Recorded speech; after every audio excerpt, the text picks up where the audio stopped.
8월 27일 오늘의 말씀은 시편 69편 19절에서 36절입니다. 주께서 나의 비방과 수치와 능욕을 아시나이다. 나의 대적자들이 다 주님 앞에 있나이다. 비방이 나의 마음을 상하게 하여 근심이 충만하니 불쌍히 여길 자를 바라나 없고 긍휼히 여길 자를 바라나 찾지 못하였나이다. 그들이 쓸개를 나의 음식물로 주며 목마를 때에는 초를 마시게 하였사오니 그들의 밥상이 올무가 되게 하시며 그들의 평안이 덫이 되게 하소서. 그들의 눈이 어두워 보지 못하게 하시며 그들의 허리가 항상 떨리게 하소서. 주의 분노를 그들의 위에 부으시며 주의 맹렬하신 노가 그들에게 미치게 하소서. 그들의 거처가 황폐하게 하시며 그들의 장막에 사는 자가 없게 하소서. 무릇 그들이 주께서 치신 자를 핍박하며 주께서 상하게 하신 자의 슬픔을 말하였사오니 그들의 죄악에 죄악을 더하사 주의 공의에 들어오지 못하게 하소서. 그들을 생명책에서 지우사 의인들과 함께 기록되지 말게 하소서. 오직 나는 가난하고 슬프오니 하나님이여 주의 구원으로 나를 높이소서. 내가 노래로 하나님의 이름을 찬송하며 감사함으로 하나님을 위대하시다 하리니 이것이 곧 뿔과 굽이 있는 황소를 드림보다 여호와를 더욱 기쁘시게 함이 될 것이라. 곤고한 자가 이를 보고 기뻐하나니 하나님을 찾는 너희들아 너희 마음을 소생하게 할지어다. 여호와는 궁핍한 자의 소리를 들으시며 자기로 말미암아 갇힌 자를 멸시하지 아니하시나니 전지가 그를 찬송할 것이요 바다와 그 중의 모든 생물도 그리 할지로다. 하나님이 시온을 구원하시고 유다 성읍들을 건설하시리니 무리가 거기에 살며 소유를 삼으리로다.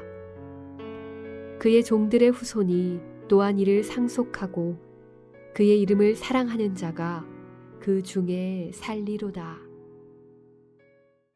샬롬, 반갑습니다. 오늘은 괴로울 때 읽는 시라는 제목으로 함께 하나님의 말씀 나누겠습니다. 시편은 찬송이면서 동시에 기도입니다. 시편에는 찬양만 있는 것이 아니라 우리의 감정, 분노도 있고 눈물도 있고 탄식도 있고 저주도 있습니다. 시편은 사람이 표현할 수 있는 모든 감정을 다 담아내고 있습니다. 오늘 다윗은 자신을 억울하게 하는 사람들에 대한 정오심이 사무칠 때 자신의 감정을 정직하게 기도로 표현하고 있습니다. 하나님의 처사가 부당하다 느낄 때에도 하나님을 향하여 따지고 항의할 때도 있었습니다. 어차피 인간은 다 미성숙한 죄인이지 않습니까? 사람들 앞에선 신앙이 있는 척 할 수 있지만 아빠 하나님 앞에서 그럴 필요까지는 없는 것 같습니다. 기도할 때는 착한 아이가 되기보다는 정직한 아이가 되는 것이 더 좋습니다. 첫 번째 우리가 기억할 것은 저 원수 때문에 미쳐버릴 것 같습니다. 20절 비방이 나의 마음을 상하게 하여 근심이 충만하니 불쌍히 여길 자를 바라나 없고 긍휼히 여길 자를 바라나 찾지 못하였나이다. 그들이 쓸개를 나의 음식물로 주며 목마를 때에는 초를 마시게 하였사오니. 예를 들면 이런 것입니다. 그날 나는 미쳐버리는 줄 알았습니다. 내 원수가 별일 아닌 일로 집까지 쳐들어와서 어린 아이들이 보는 앞에서 비난하는 통에 견딜 수가 없었습니다. 밤늦은 시각 교회로 달려가 펑펑 울었습니다. 이렇게 안 하면 심장이 터져서 죽을 것 같았습니다. 또는 내 원수가 나를 속이고 모든 돈을 가로챘습니다. 돈보다 속은 것이 더 억울합니다. 이런 경우를 우리는 살다 보면 만나게 됩니다. 그때 우리는 어떻게 해야 할까요?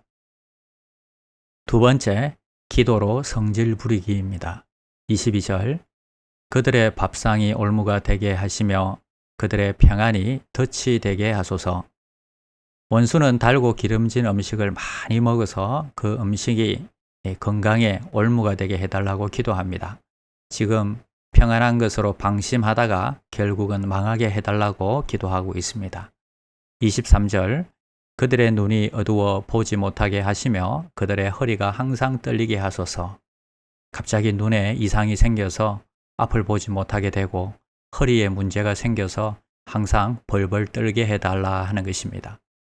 28절, 그들을 생명책에서 지우사 의인들과 함께 기록되지 말게 하소서. 심지어는 생명책에서 지워서 영원히 지옥에 떨어지게 해달라고 기도하고 있습니다. 여러분, 이 시편이 다윗이 적은 시편이라는 게 믿어지십니까? 우리는 성질을 부리고 싶은데 체면이 있으니 좀 거룩하게 성질을 부릴 수 있습니다. 간단합니다. 이런 시편들을 펴고 읽으면 되는 것입니다. 다윗이 적은 저주와 복수의 시편들이 있습니다. 35, 58, 59, 60, 69, 70, 109, 137, 140편 등이 다윗이 적은 저주와 복수의 시편들입니다. 여러분, 답답하실 때 이 시편을 찾아서 원수를 생각하시면서 읽는 것입니다. 조심할 것은 남의 눈에 띄지 않게 이 시편 하나하나에 자기만의 아는 방식으로 표시를 해두는 것입니다. 시댁 식구, 남편, 아내와 자식, 직장 상사, 부하, 거래처 직원, 친구, 동료 등등 여러분의 속이 부글부글 끓도록 만드는 그 사람들의 이름을 생각하며 이 성경을 펼쳐놓고 읽는 것입니다. 그때 갑자기 애들이 엄마 뭐해? 물으면 성경 읽어 하시면 됩니다. 우리는 얼마나 거룩하게 성질을 부릴 수 있습니까? 여러분의 배우자가 시편을 읽을 때 몇 장을 읽는지 유심히 살펴보시기를 바랍니다. 세 번째는 결국 하나님을 찬송하다입니다. 30절, 내가 노래로 하나님의 이름을 찬송하며 감사함으로 하나님을 위대하시다 하리니. 저주와 복수의 시편이 필요 없는 인생이 있다면 더없이 좋겠지만 하나님은 우리 인생에게 그런 길을 허용하지 않으셨습니다. 어차피 인생에는 원수가 있기 마련이고 그 때문에 고통당하는 것이 필연인 것입니다.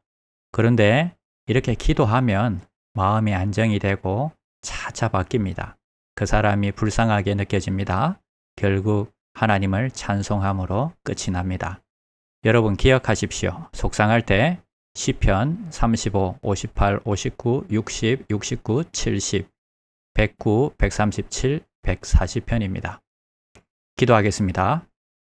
사람들에게 할 수 없는 아무 말이나 주님께 다 토해 놓을 수 있어서 감사합니다.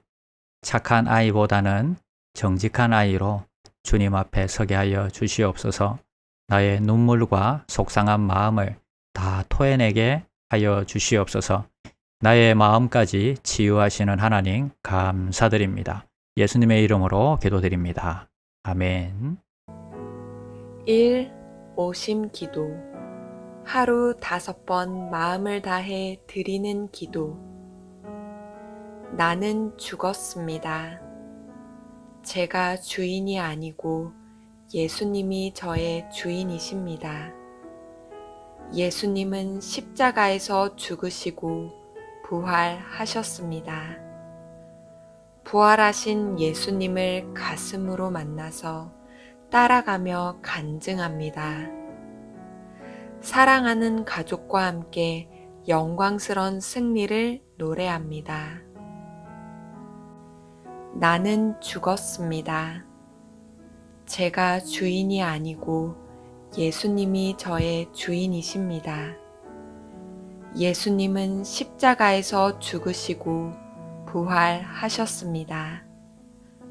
부활하신 예수님을 가슴으로 만나서 따라가며 간증합니다. 사랑하는 가족과 함께 영광스런 승리를 노래합니다. 나는 죽었습니다. 제가 주인이 아니고 예수님이 저의 주인이십니다. 예수님은 십자가에서 죽으시고 부활하셨습니다. 부활하신 예수님을 가슴으로 만나서 따라가며 간증합니다. 사랑하는 가족과 함께 영광스런 승리를 노래합니다. 나는 죽었습니다. 제가 주인이 아니고 예수님이 저의 주인이십니다. 예수님은 십자가에서 죽으시고 부활하셨습니다. 부활하신 예수님을 가슴으로 만나서 따라가며 간증합니다. 사랑하는 가족과 함께 영광스런 승리를 노래합니다. 나는 죽었습니다. 제가 주인이 아니고 예수님이 저의 주인이십니다. 예수님은 십자가에서 죽으시고 부활하셨습니다. 부활하신 예수님을 가슴으로 만나서 따라가며 간증합니다. 사랑하는 가족과 함께 영광스런 승리를 노래합니다.